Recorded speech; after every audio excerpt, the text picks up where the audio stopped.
research and training. She has worked over 25 years with diverse community groups in the UK. During 1995 to 2006, she was awarded community awards by organisations representing African, Caribbean community, Pakistani Kashmiri community, Gujarati Indian community, and Bangladeshi community. She also got an award from the Mayor of Luton, from Luton Forum, from Kavi Muzammin Literary Foundation, Bangladesh, North Dhaka Rotary Club, and an OBE by the Queen for her continuous work on equal opportunity and community relations. Please welcome Dr. Nazia, OBE Director of Equality and Diversity. Assalamu alaikum and good afternoon to you. It's a great privilege to be invited by a group of young men and women who have set up an organization to take a stand quite publicly to save a respected institution like arranged marriage and to stop a disreputable institution and bad practice called forced marriage. I'm going to talk to you about my own experience as well as share some hopes for the future as well.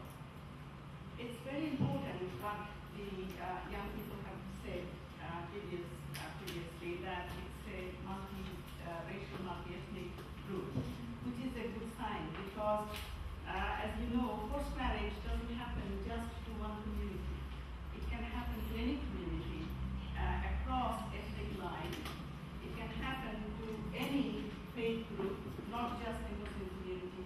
And I must tell you from at the outset, make it clear that forced marriage has nothing to do with any religion. And as one of my colleagues previously said, that forced marriage was completely against Islam. And some of you who have studied Islam properly will know that 1400 years ago, Prophet Muhammad actually banned forced marriage in the most categorical term. So if any religion which categorically banned a bad practice like this, it was Islam 1400 years ago. So it does really pain me when I see that it's still happening and some of the people who perpetrate this may sometimes link it up with religion. Because there is absolutely no ground to link forced marriage with religion. And it doesn't happen to one community either.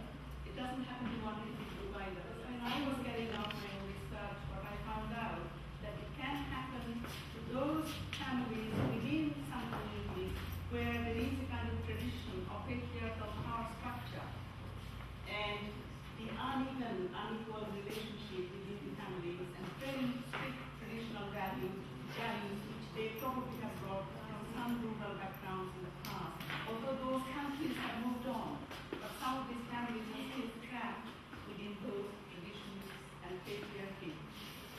And the other thing, what I found out in my own research is that the poor communication that is there between parents and children in some of the families, which actually prevents some of the young people to frankly tell their parents forcefully that they don't want this kind of marriages at all. And parents think that they were subjected to forced marriages in the past, so it is normal to actually find out boys and girls suitable to their children or as their marriage partners according to their own wish, rather than asking these young men and women, do you agree to do that? So that kind of communication gap sometimes leads to tragedy. That is my finding as well. And as I said, it can happen to any community. The forced marriage unit of the government, which was set up many years ago, particularly in strong sort of basis in 2005, they carried out lots of researches, they provide training to people, and according to their own statistics, when I was carrying out my research, that 300 hardcore cases they dealt with nationally, and they had 5,000 or over 5,000 inquiries coming to them about forced marriages. So nationally, they thought it was alarming, it was a big problem. But when I carried out my research, I found out that in local areas, particularly community-based organizations, get far more inquiries coming to them because they are more culturally sensitive, they have bilingualism with them because quite a lot of things may have language barriers and cultural barriers. They naturally don't go to statutory agencies like the police, social services, education, etc. They come to those voluntary organizations for help.